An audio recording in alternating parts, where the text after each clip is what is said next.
What's up, everybody? I'm JD, this is Malta5, and today we are going rogue, quite literally.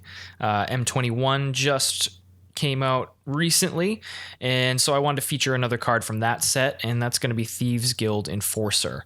So we'll just go over the card quick. It's a 1/1 for 1 human rogue with flash.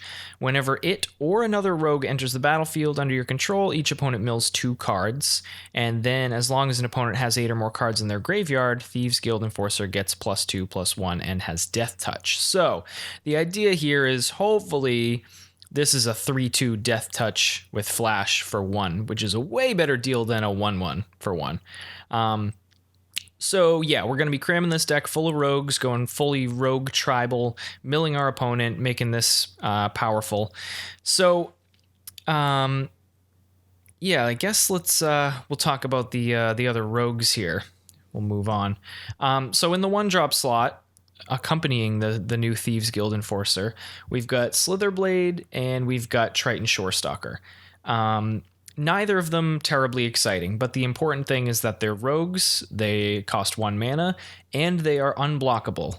Not just evasive, flying, whatever, intimidate or not intimidate, skulk, whatever, something like that. They're straight up unblockable, which is what we want. That ties into some of our other sub-themes here that we'll talk about in a minute. Slitherblade is slightly better since it's a 1/2 body instead of just a 1/1, but again, neither of them terribly exciting. They're just unblockable rogues. Moving into the 2-drop slot, let's talk about that. We'll talk about the unblockable sub-theme and why that's important. So we've got Una's Blackguard. This is a pseudo lord of sorts. It's kind of has a lord-ish effect.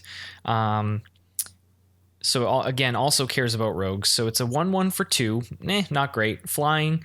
Each other rogue creature you control enters the battlefield with an additional +1/+1 counter on it. So it's kind of like a Metallic Mimic specifically for rogues. So yeah, your rogues are now coming in with a +1/+1 counter, which is good because a lot of them, like I said, we just went over the 1-drops, they're pretty small. So at least you're getting a 2/2 for 1 or something if you get an Una's Blackguard out. So they're beefing them up a little bit. And then it says, whenever a creature you control with a +1/+1 counter on it deals combat damage to a player, that player discards a card. So, yeah, so we want our rogues to be making contact with our opponent instead of getting chump blocked, because whenever they do, we're going to be forcing our opponent to discard, which is great for us. So that's why the unblockability is so important. We want to get things through with Una's Blackguard so we can make our opponent discard stuff. Una's Blackguard also brings up yet another kind of synergy sub-theme in this deck, the +1/+1 counter thing. Because it's not just whenever a rogue deals combat damage to a player, it's whenever a creature you control with a +1/+1 counter on it. So this all kind of ties together. I mentioned Metallic Mimic, that also gives +1/+1 counters and acts as a lord. It can enter, we just name rogues, obviously, and so now we have double the ways to give everything counters. Double the ways for our rogues to get in there and hopefully make our opponents discard, which in turn continues to fill their graveyard, which helps out our Thieves Guild Enforcer. We want them to have 8 or more cards in there, so this thing is a 3/2 with Death Touch.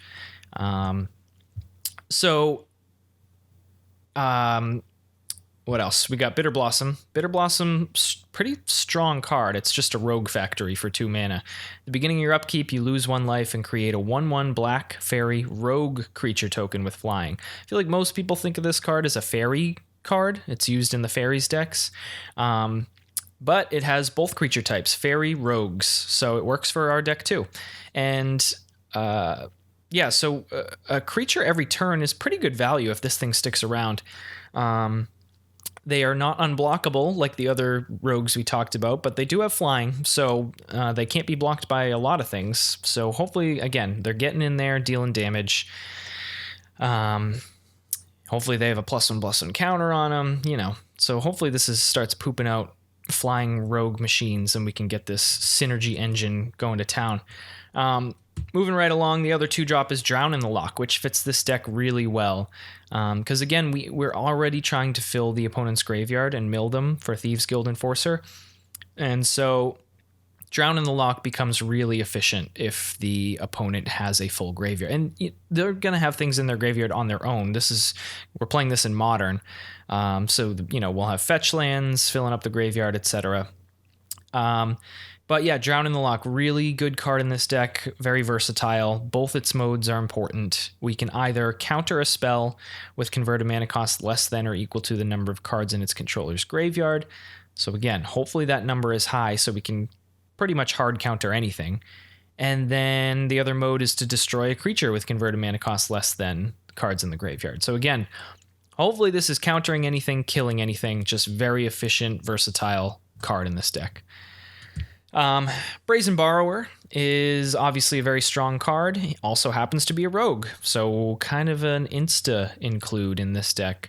You can bounce something with the petty theft side of things, return something to its opponent's hand, maybe make them discard it, and then you can cast it on the back end as a 3/1 flyer with flash.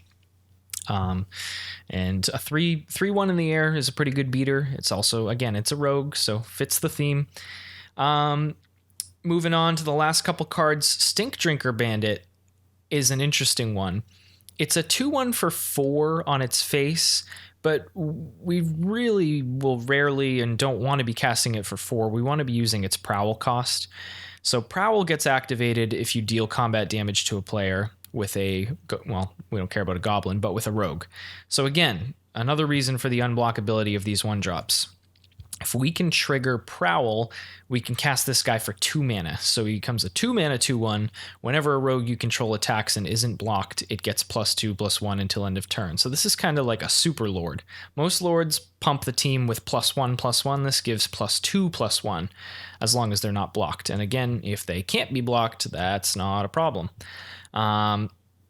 So yeah, hopefully our crappy little unexciting rogues are all of a sudden with the +1/+1 counters, and with Stink Drinker Bandit's pump, hopefully they're becoming real threats. If they've got a counter on them and his effect triggers, all of a sudden they're like 4/3s that are unblockable or flying, and that's no joke. So Stinky's pretty cool, pretty strong Lord effect in this deck. And finally, Morsel Theft. Again, another card with a Prowl trigger.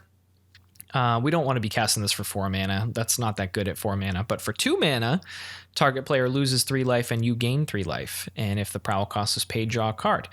So, it cycles itself, drains the opponent for 3, which is great. And also very important, gains us 3 life. Because if we have a Bitter Blossom on the battlefield, that 1 life a turn does add up, as well as, cracking fetches, shock lands, etc. So gaining a little bit of life back with Morsel Theft could be the difference between life or death, especially against an aggressive opponent. Speaking of the mana base, pretty basic. Blue-black fetches and shocks, basics. Darkslick Shores, the fast land, and Mutavault. Obviously, we're a tribal deck, so unless you're really tough on the color restrictions or color requirements of your cards, Mutavault is just an auto include. Great especially against decks like Control, where if they have a sorcery speed sweeper, Mutavault is unaffected and can continue to attack, harder for them to kill. So Mutavault, really strong card. Fits what we want to do. Let's talk about the sideboard. We have Fatal Push as additional removal. We have Thoughtseize for more hand disruption if we need to pick apart control or combo. Disdainful Stroke, counter target spell with converted mana cost 4 or greater. So we can bring these in if if our opponent's doing silly things and casting big scary spells. Mystical Dispute comes in against other blue decks, becomes just a 1 mana counter. Unless they pay 3. Pretty solid. Fairy Macabre. It's a rogue, and it kind of works as like targeted graveyard hate. It doesn't clear the entire graveyard, but you can pick out 2 target cards from graveyards. So if opponent's doing some graveyard shenanigans, Fairy Macabre fits the theme pretty well. You can pick those important cards out of their graveyard. get rid of those Euros and whatnot. Ashiok Dream Render pulls double duty. Opponents can't search their libraries, and it takes care of graveyards. Target player mills 4 cards and then exile each opponent's graveyard. The issue with this is this is more for the search ability in this deck, because as we talked about in the main deck, we want our opponent to have cards in the graveyard. So that's why the targeted removal with Fairy Macabre is better, because it leaves the rest in the grave. Ashiok's not ideal, because it does clean it out completely, and then it turns off our Drown in the Lock, etc. So, we only have one of her, it, him. I don't know if it's been decided what Ashiok is. Yeah, we just have one, but the cannot search their library ability is static, so that's nice. We don't have to activate the graveyard ability. Anyway, moving on. Earwig Squad, another rogue. This is an interesting one. Usually costs 5 mana, but it's another Prowl creature, so we're hopefully casting it for 3. When it enters the battlefield, you get to search the opponent's library for 3 cards and exile them. Then that player shuffles their library. So kind of an interesting effect. Like a surgical extraction almost. Not nearly as good, but it is a rogue, so, we had to throw it in there. It's interesting, though. You can't search their hand, so just their library, and you only take 3 cards.